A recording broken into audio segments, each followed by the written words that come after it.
आज की हमारी इस वीडियो का टॉपिक है problem market value method joint product saleable at split of point.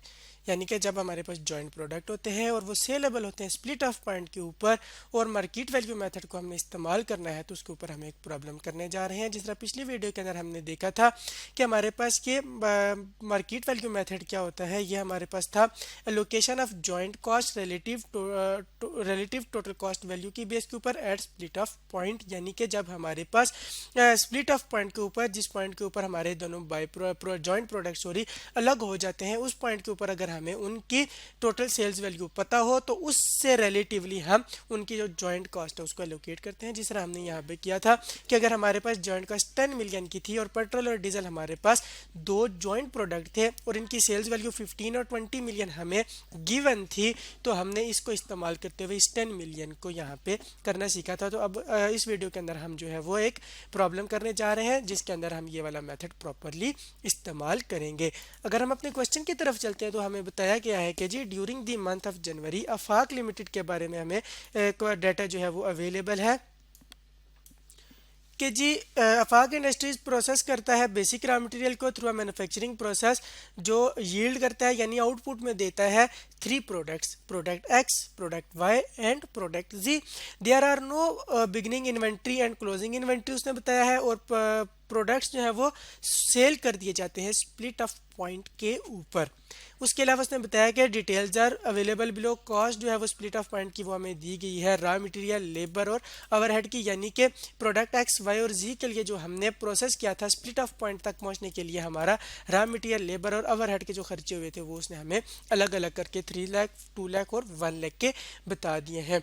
इसके बाद उसने हमें बताया कि सेल्स के बारे में इंफॉर्मेशन दिया और उसके अंदर उसने बताया है हमें कि जी हमारे पास जो मटेरियल एक्स है उसके यूनिट 40,000 बने हैं, इसी तरीके से मटेरियल वाई के 20,000, मटेरियल जी के 60,000 यूनिट हमारे पास बने हैं इस प्रोसेस के नतीजे में। और हर एक की जो सेल प्राइस है वो मटेरियल एक्स के एक यूनिट की 7.5 पर यूनिट है, मटेरियल वाई 20 रुपीज़ का एक यूनिट बिकेगा और मटेरियल जी जो है वो 3.33 रुपीज़ का मार्केट के अंदर सेल हो रहा है। तो इसका मतलब है कि हमें स्प्लिट ऑफ पॉइंट के ऊपर कॉस्ट भी दी हुई है और इसके अलावा हमें स्प्लिट ऑफ पॉइंट के ऊपर सेल्स वैल्यू भी जो एस्टिमेटेड है वो दी हुई है। तो हम जो है वो अपना मेथड को यूज़ यहाँ पे कर सकते हैं सेल्स वैल्यू मेथड को।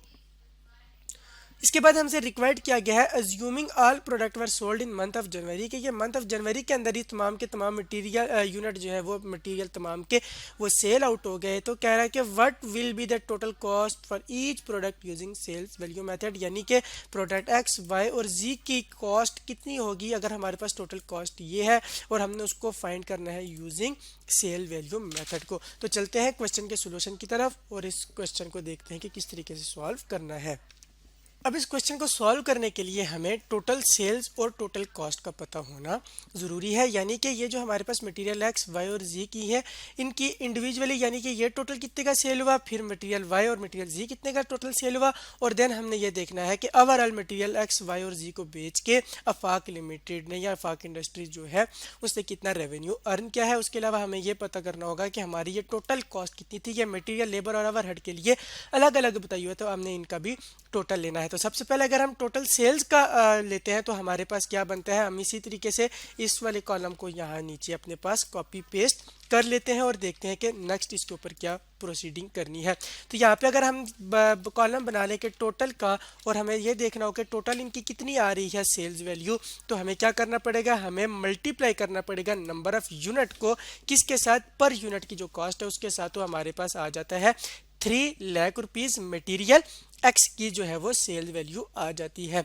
इसी तरीके से अगर हमने मटेरियल वाई की करनी है एक्सेल से तो हम इसको ड्रैग डाउन करके कर सकते हैं, लेकिन मैं यहाँ पे इंडिविजुअली कर रहा हूँ ताकि ये बात जहन में रहे। तो इसके लिए हमें इसको भी मल्टीप्लाई करना पड़ेगा। तो ये हमारे पास 5 लाख रुपीज़ आ जाता है मटेरियल वाई का और मटेरियल जी का जब हम करेंगे तो इसी तरीके से मटेरियल जी के लिए हमारे पास 2 लाख रुपीज़ आ जाते हैं।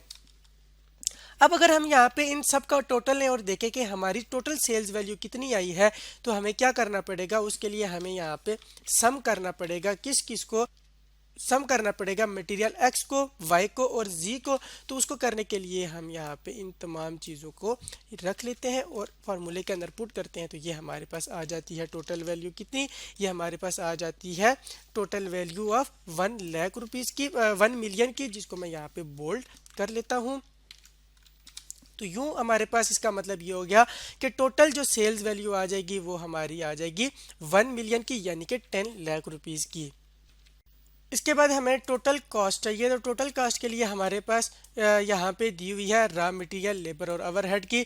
तो इसको भी मैं यहाँ से कॉपी कर लेता हूँ और नीचे अपने पास जो सोल्यूशन है वहाँ पे इसको ले आता हूँ। और जब मैं इन सब का टोटल लेता हूँ, जाहिर सी बात है मेरी टोटल कॉस्ट किसकी बनी होगी, मटेरियल, लेबर और ओवरहेड से मिलके। तो यहाँ पे मैं अगर इसका टोटल ले लेता हूँ तो मुझे फिर यहाँ पे सम वाला फार्मूला लगाना पड़ेगा। और सम फार्मूला मैं यहाँ पे इसको लगाने के लिए मटेरियल, लेबर और ओवरहेड की जो है वो तमाम चीज़ों को यहाँ पे ले लेता हूँ। तो मेरे पास जो टोटल कॉस्ट आ जाती है वो आ जाती है 6 लाख रुपीज़। अब मेरे पास टोटल कॉस्ट भी आ गई, ये वाली 6 लाख, और हमारे पास टोटल जो रेवेन्यू था वो भी आ गया है।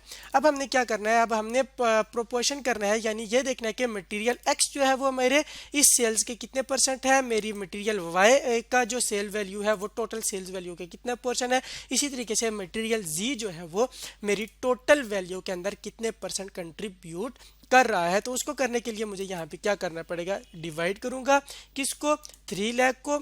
यहाँ पे 3 लाख वाली जगह मैंने वो कॉलम सेट कर लिया। अब मैं इसको डिवाइड कर देता हूँ 1 लाख रुपीज़ के साथ। तो ये मेरे पास 0.3 आ रहा है। इसी तरीके से जब मैं इसके लिए 5 लाख रुपीज़ के लिए करूँगा, इसको लिया, इसकी सेल्स वैल्यू वाई की, टोटल वाई की मेरे पास सेल्स वैल्यू कितनी आई उसको मैंने यहाँ पे लेना है, ये मैंने ले ली। अब इसके पास डिवाइड करना है मेरी टोटल सेल्स कितनी है, 10 लाख रुपीज़ की। तो मैंने ये क्या 0.5 मेरे पास आ गया। इसी तरीके से अगर मैं तीसरे की लेना चाहूँ, मटेरियल जी की प्रोपोर्शनेट करना चाहूँ, तो जी की कितनी वैल्यू है मेरे पास सेल्स की, वो ले ली, डिवाइड कर दिया किसके पास, किसके साथ, टोटल जो मेरे पास सेल्स वैल्यू आ रही है। तो मेरे पास ये 0.2 आ रहा है। जब मैं इन सबको 100 के साथ मल्टीप्लाई करता हूँ तो ये मेरे पास 30% बन जाता है। इसी तरीके से ये मेरे पास 50% बन जाता है और अगला जो है वो मेरे पास 20% बन जाता है। तो इसका मतलब ये हो गया कि 30%, 50% और 20% मिलके मेरे पास 100% हो जाएंगे, जो इक्वल हो जाएगी मेरी 1 मिलियन यानी कि 10 लाख के बराबर। तो अब मुझे क्या करना है, जिस तरह हमने पिछली वीडियो में देखा था कि हमारे पास जो टोटल कॉस्ट होगी उसको अब हमने परसेंटेज वाइज इधर इनके ऊपर मटेरियल एक्स, वाई और जी के ऊपर सेग्रीगेट कर देना है। तो हम यहाँ पे उसको करते हैं। उसके लिए यहाँ पे मैंने एलोकेटेड कॉस्ट का एक कॉलम बना लिया है मटेरियल एक्स, वाई और जी के लिए, कि ये 6 लाख रुपए जो है वो एक्स, वाई और जी मटेरियल के ऊपर किस तरीके से डिवाइड होंगे, यानी इनको किस तरीके से एलोकेट करेंगे। तो उसको करने के लिए हमें क्या करना पड़ेगा, हमें मल्टीप्लाई करना पड़ेगा टोटल कॉस्ट को किसके साथ, मटेरियल एक्स की अगर फाइंड करनी है तो मटेरियल एक्स की कितनी परसेंटेज हमारे पास आई थी या कितना पोर्शन आ रहा था टोटल सेल्स में से उसकी सेल्स का, तो उसके साथ जब करेंगे तो ये हमारे पास 180,000 रुपीज़ यानी 1,80,000 रुपये आ जाते हैं। इसी तरीके से अगर मैं मटेरियल वाई की लेना चाहूँ तो टोटल कॉस्ट को मल्टीप्लाई करूंगा किसके साथ, जो प्रोपोर्शन था इसकी सेल्स का टोटल सेल्स के अंदर, तो ये मेरे पास आ रहा है 3 लाख रुपीज़। इसी तरीके से जब मेरे पास मटेरियल जी की अगर फाइंड करना चाहूँ तो उसके लिए मैं टोटल कॉस्ट को मल्टीप्लाई कर दूंगा किसके साथ, जो मटेरियल जी की सेल का प्रोपोर्शन है टोटल सेल के अंदर, तो ये मेरे पास 120,000 रुपीज़ आ जाते हैं। अब जब मैं इन सब का टोटल ले लेता हूँ और देखो कि ये मेरी टोटल अब यहाँ पे कितनी आ रही है, तो इसको करने के लिए मुझे इन तमाम कास्टों का सम लेना पड़ेगा और सम के लिए मुझे इन तीनों कास्टों को यहाँ पे सिलेक्ट करना पड़ेगा और मैं यहाँ पे जब इंटर करता हूँ तो मेरे पास फिर वो 6 लाख रुपीज़ और ये ले 6 लाख रुपीज़ बराबर आ जाते हैं। तो इसका मतलब ये हो गया कि ये 6 लाख रुपए अब हमने मटेरियल वाई, एक्स, वाई और जी के ऊपर डिवाइड कर दिए हैं उनकी सेल्स की बेसिस के ऊपर। तो ये हमारे पास कितना आता है, मटेरियल एक्स को 180 लाख रुपीज़ चार्ज हुए, मटेरियल वाई को 3 लाख रुपीज़ और मटेरियल जी को 120,000 यानी 1,20,000 रुपये हमने इस तरीके से ये 6 लाख को चार्ज कर दिया है। तो इस तरह आज की इस वीडियो के अंदर हमने देखा कि जब हमारे पास मार्केट वैल्यू मेथड के ऊपर हमने कोई प्रॉब्लम करना हो तो उसको किस तरीके से सॉल्व किया जाता है।